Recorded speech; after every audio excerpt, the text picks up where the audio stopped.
The Bengali টিউশনে তোমাদের সকলকে স্বাগত। আমি শুভময়। আজ তোমাদের যে বিষয়বস্তু নিয়ে আলোচনা করব, মানে যে টপিকগুলি নিয়ে আলোচনা করব, সেটি হলো প্রশ্ন উত্তর। তোমাদের সিবিএসসিতে যারা পড়াশোনা করছো, এবার যারা বোর্ডস দেবে, তাদের জন্য এর আগে আমি 12টি ভিডিও বানিয়েছি। দেখবে আরও আমি 4-5টা ভিডিও বানাবো।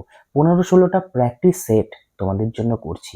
কি ধরনের প্রশ্নোত্তর আসতে পারে বা কি ধরনের তার উত্তর হতে পারে, কেমন প্রশ্ন আসতে পারে, কেমন উত্তর হতে পারে, সবগুলি নিয়ে আমি আলোচনা কিন্তু করেছি। গদ্য থেকে করেছি, কবিতা থেকে করেছি, দান প্রতিদান, পোস্টমাস্টার, কাবুলিওয়ালা, সবগুলো থেকে এখানে করা আছে। মানে প্রশ্নও রেখেছি, তার সাথে উত্তরও দিয়েছি। তোমরা একটু দেখলে পরে তোমাদের অনেক হেল্প হবে আশা করি। তো আমরা এর আগে যে 12টি ভিডিও দিয়েছিলাম, প্লেলিস্টে গিয়ে দেখে নেবে। আরও 3-4টে আমি দিব। তো সেই ভিডিওগুলো তোমরা একটু মনোযোগ সহকারে দেখবে, এবং কারো যদি কোনো অভিযোগ থাকে বা মনে করো একটু ভুল ত্রুটি তো আমারও হয়, সেগুলি একটু আমাকে শুধরে দেবে। তোমাদের কাছে এটুকুই আমার আশা, যে ভুল ত্রুটি যদি একটু শুধরে দাও, পরবর্তীকালে আমার আর সেই ভুলগুলো ধরো হবে না। তো আজ আমরা তাহলে কিছু প্রশ্ন উত্তর নিয়ে তোমাদের সামনে আলোচনা করব। চলো তাহলে শুরু করি।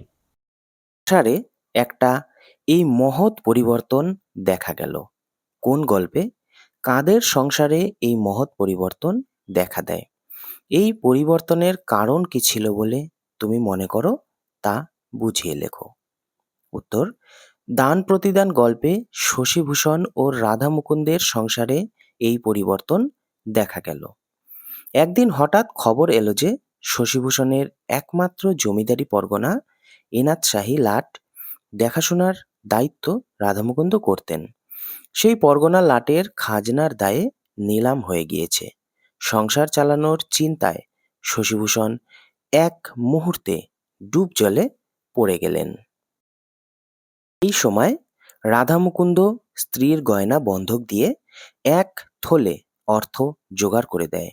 এই ঘটনায় শশীভূষণের স্ত্রী ব্রজসুন্দরীর মনেও এক পরিবর্তন এলো। সম্পত্তি থাকাকালে রাধা মুকুন্দকে তিনি বাড়ি থেকে বার করে দেওয়ার জন্য চেষ্টা করেছিলেন। বিপদের দিনে তাকেই প্রধান সম্বল বলে আঁকড়ে ধরলেন।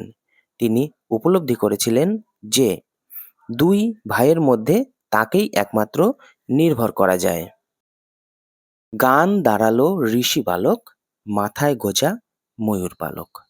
কোন প্রসঙ্গে কবি আলোচ্য পংক্তিগুলি লিখেছিলেন? উপরোক্ত পংক্তিগুলির তাৎপর্য বিশ্লেষণ করো।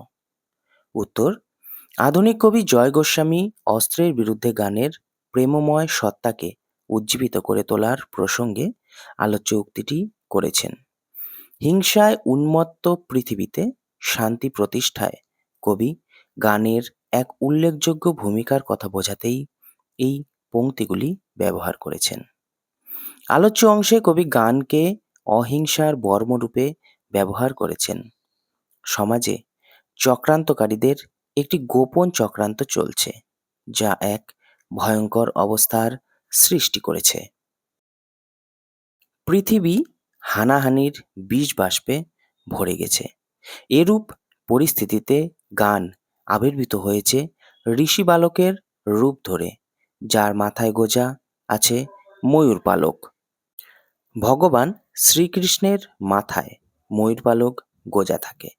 পৃথিবীর ভূভার হরণ ও পাপী-তাপীদের বিনাশ করার জন্য মর্তে আবির্ভূত হয়েছিলেন তিনি।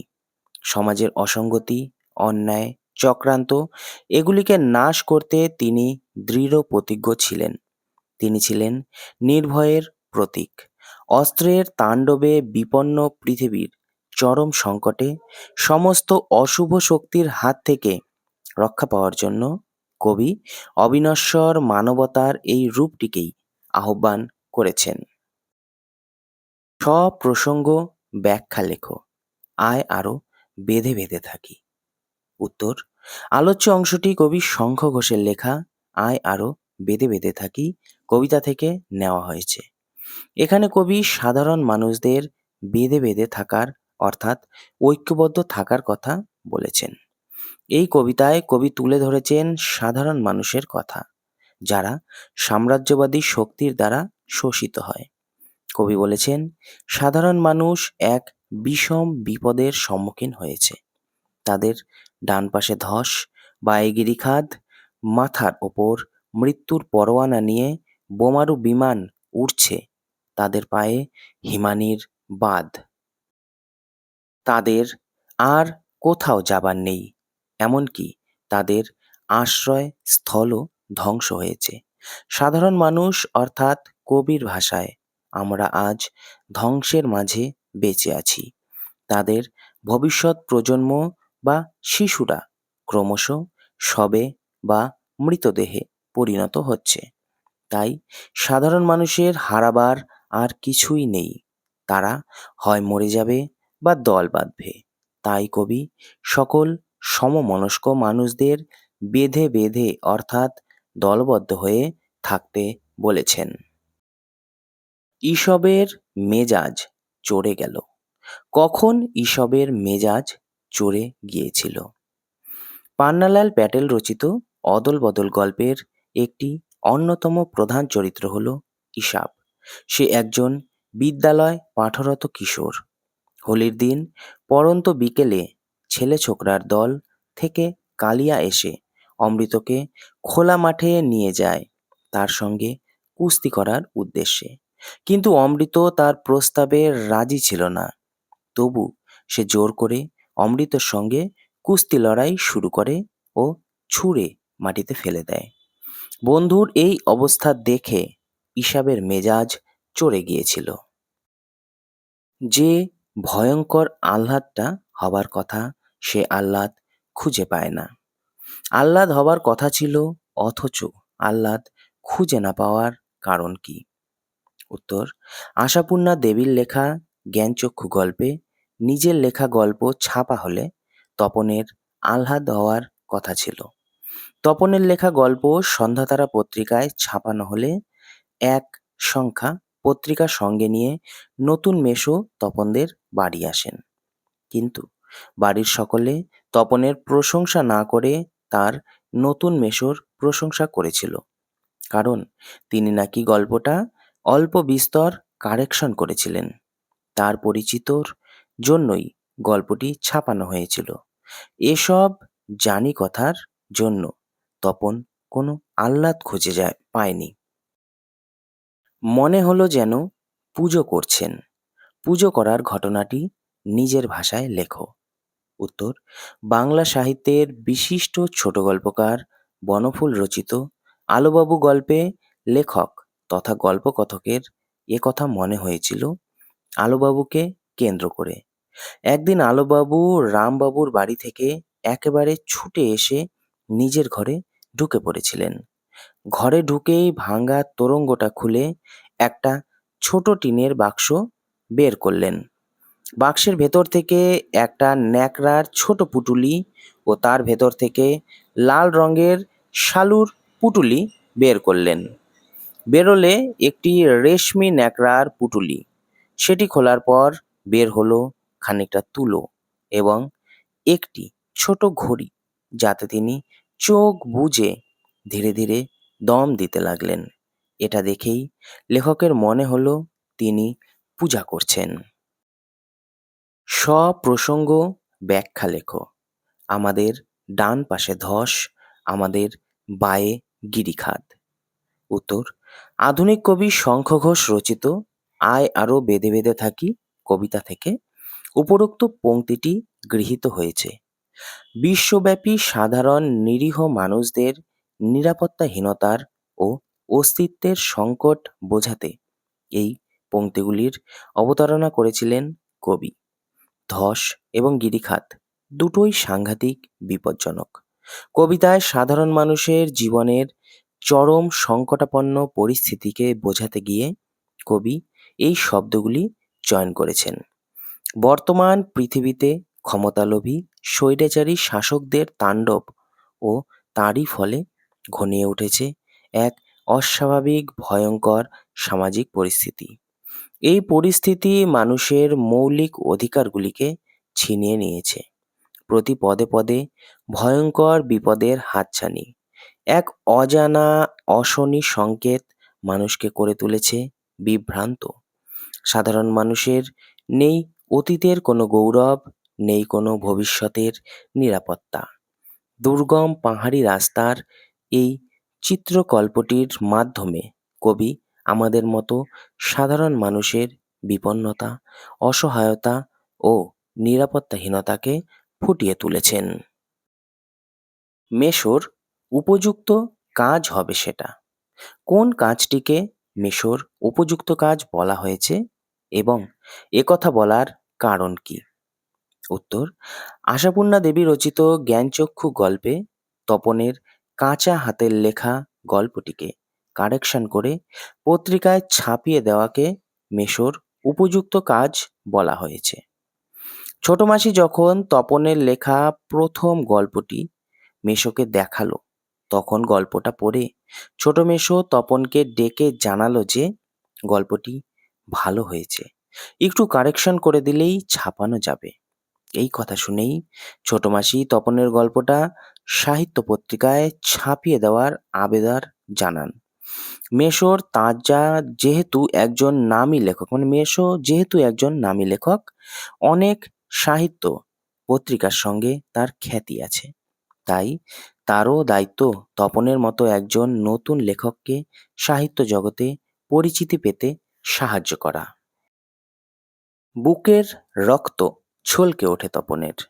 তপনের পরিচয় দাও, কেন তার বুকের রক্ত ছলকে ওঠে? উত্তর: বাংলা সাহিত্যের স্বনামধন্য লেখিকা আশাপূর্ণা দেবী রচিত জ্ঞানচক্ষু গল্পের প্রধান চরিত্র হল তপন। সে বিদ্যালয়ের ছাত্র। তপন তার লেখা প্রথম গল্পটি ছোট মেসোকে সন্ধ্যাতারা পত্রিকায় ছাপানোর জন্য দিয়েছিল। তারপর ছুটি ফুরোলে তপন বাড়ি চলে আসে এবং তারই মধ্যে আরও ২-৩টে গল্প সে লিখেও ফেলেছিল। বেশ কিছুদিন পর হঠাৎ একদিন সন্ধ্যাবেলায় ছোট মাসি ও মেসো তাদের বাড়িতে বেড়াতে আসেন এক সংখ্যা সন্ধ্যাতারা পত্রিকা নিয়ে। পত্রিকাটি দেখে তপনের উচ্ছ্বাস ও উন্মাদনা সীমাহীন হয়। তার বুকের মধ্যে প্রবল উন্মাদনা শুরু হয়, তাই তার বুকের রক্ত ছলকে ওঠে। রত্নের মূল্য জহুরির কাছেই। রত্ন ও জহুরি বলতে কি বোঝানো হয়েছে? উদ্ধৃত উক্তিটির তাৎপর্য বুঝিয়ে দাও। আলোচ্য উক্তিটি আশাপূর্ণা দেবীর জ্ঞানচক্ষু গল্পে আমরা পাই। রত্ন বলতে মূল্যবান পাথরকে বোঝায়, আর জহুরি বলতে রত্ন বিশেষজ্ঞকে বোঝায়। এই গল্পে তপনের লেখা গল্পকে রত্ন ও তার ছোট মাসির স্বামী নতুন মেসোমশাইকে জহুরি বলা হয়েছে। তপনের পছন্দের তালিকায় শীর্ষে গল্পের বই সর্বদা থাকত, কিন্তু লেখকদের সম্পর্কে তার কোনো অভিজ্ঞতা ছিল না। তপনের মনে হতো লেখক কোনো সাধারণ মানুষ নন। কিন্তু নতুন মেসোমশাইয়ের সাথে সাক্ষাতের পর তার জ্ঞানচক্ষু খুলে গেল। তপন বুঝল তার বাবা মামাদের মতোই লেখক মেসোমশাইয়ের কোনো তফাৎ নেই। সে এই ঘটনায় প্রচণ্ড উত্তেজিত হয়ে একটি গল্প লিখে ছোট মাসিকে দেখায়। ছোট মাসি তা মেসোকে ঘুম থেকে তুলে দেখায়। ব্যাপারটায় তপনের মতো না থাকলে, মানে মত না থাকলেও সে মনে মনে উচ্ছ্বসিত হয়, কারণ মেসোই একমাত্র জহুরির মতো তার লেখার কদর বুঝবে।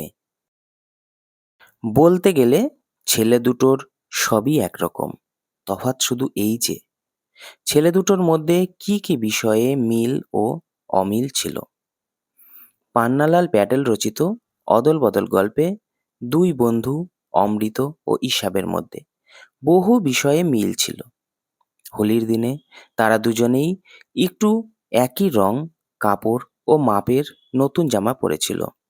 এরা একই স্কুলে একই ক্লাসে পড়ে। রাস্তার মোড়ে দুজনের মুখোমুখি বাড়ি। দুজনের বাবাই পেশায় চাষি। জমিও প্রায় সমান সমান। দুজনের বাবাকেই সাময়িক বিপদ আপদে সুদে ধার নিতে হয়। তফাৎ শুধু অমৃতর বাবা মা আর ৩ ভাই আছে, ইসাবের শুধু বাবা আছে। একাকারে কবিতায় প্রভাত ফেরির সাথে ভোরের আজানের মিল কোথায়? একাকারে কি মিলিয়ে যাচ্ছে বলে কবি অনুভব করেন। কবি সুভাষ মুখোপাধ্যায় তার একাকারে কবিতায় বলেছেন, একদা শ্রী চৈতন্যদেব তার ভক্তদের নিয়ে ভোরবেলায় নগর সংকীর্তন করতেন। ঠিক তেমনি ভোরের আজানের আহ্বানের ফলে মুসলিম সম্প্রদায়ের মানুষ একত্র হয়ে সমগ্র মানবজাতির শান্তি কামনা করেন। এই প্রসঙ্গে তিনি এই উক্তিটি করেছেন। কবি লক্ষ্য করেছেন, আমাদের ধর্মনিরপেক্ষ ভারতবর্ষের ধর্মের নামে হানাহানি চলছে। তিনি তার এই কবিতায় বোঝাতে চেয়েছেন, হিন্দু ও মুসলিম একই মুদ্রার এপিঠ আর ওপিঠ। উভয় ধর্মের জল পানি, মা আম্মা, কোরআন, উপনিষদ, প্রভাত ফেরি, ভোরের আজান যে এক ও একাকারে মিলিয়ে যায় তা নিজে অনুভব করে বোঝালেন। সপ্রসঙ্গ ব্যাখ্যা লেখো। তিন পাহাড়ের নকশিকাথায় শিশুর কলরব।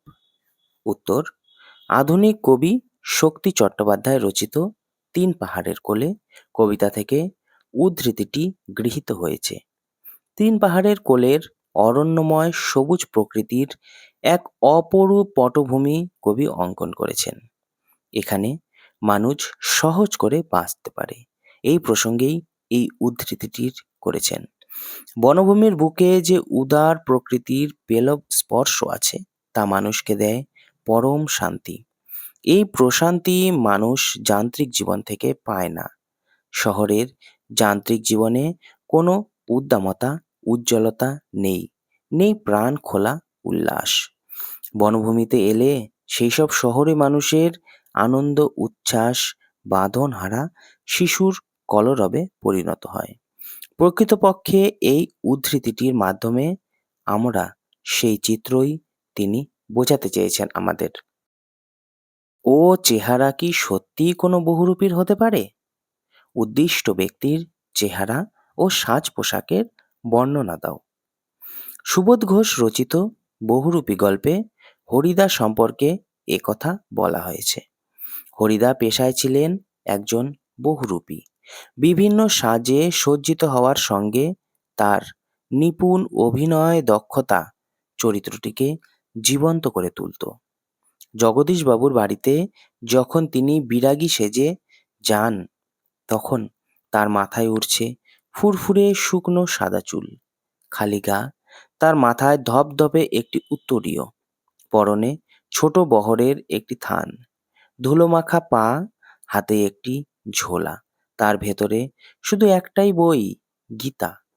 পরিচিত জটাজুটধারী সন্ন্যাসীর মতো গৈরিক বসন, কমণ্ডলু, চিমটে, মৃগচর্মের আসন কিছুই তার ছিল না। মানুষটিকে দেখে মনেই হচ্ছে না যেন জগতের সীমার ওপার থেকে হেঁটে চলে এসেছেন। তাহার কথা এক প্রকার ভুলিয়া গেলাম। কোন প্রসঙ্গে এই উক্তিটি করা হয়েছে? উক্তিটির তাৎপর্য লেখো। উত্তর, রহমত কাবুলিওয়ালাকে হত্যা করার দায়ে পুলিশ ধরে নিয়ে গেলে লেখক ও তার মেয়ে মিনি কাবুলিওয়ালার কথা ভুলে যায়। রহমতকে পাহারাদাররা ধরে নিয়ে গেলে সেই ঘটনা লেখক ও মিনির মন থেকে হারিয়ে যায় সময়ের সাথে সাথে। মিনি বড় হতে থাকে এবং তার রহমত কাবুলিওয়ালার সাথে বন্ধুত্বের স্মৃতি ঝাপসা হয়ে যায় নতুন বন্ধুদের ভিড়ে। লেখকের ঘরে আসারও এখন মিনির আর ফুরসত হয় না।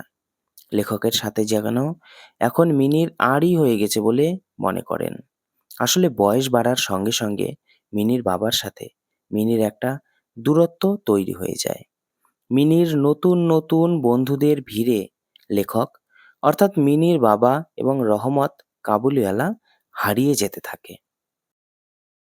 প্রসঙ্গ ব্যাখ্যা রাখো। হাওয়াবিলাসী তিন জোড়া চোখ আটকে গেল ফ্রেমে। উত্তর, আলোচ্য অংশটি কবি শক্তি চট্টোপাধ্যায় রচিত তিন পাহাড়ের কোলে কবিতার অন্তর্গত। নাগরিক জীবনের পরিবেশে বড় হয়ে ওঠা তিনজন যুবক ট্রেনে করে তিন পাহাড়ের কোলে স্টেশনে নামেন। সেখানকার নৈসর্গিক রূপ দেখে তিন জোড়া চোখ মুগ্ধ হয়। এই প্রসঙ্গেই কথাগুলি বলা হয়েছে। তিন ভ্রমণ বিলাসী যুবক শহরের বাধা জীবন থেকে মুক্তি পেতে ছুটে যান তিন পাহাড়ের কোলে। তিন পাহাড়ের কোল যেন নৈসর্গিক সৌন্দর্যে পরিপূর্ণ। তার শোভা বর্ণনা করা যায় না। তিন পাহাড়ের কোলে ভ্রমণ করতে যাওয়া তিনজন যুবকের চোখে আটকে পড়েছে সেই রূপ মাধুর্য। নাগরিক জীবনের কদর্যতায় তারা হাঁপিয়ে ওঠে।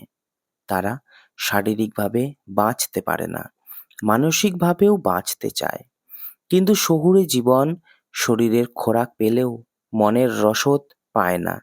তাই সুযোগ পেলেই শহরের খাঁচা থেকে বেরিয়ে চলে যায় প্রকৃতির মুক্ত হাওয়ায়।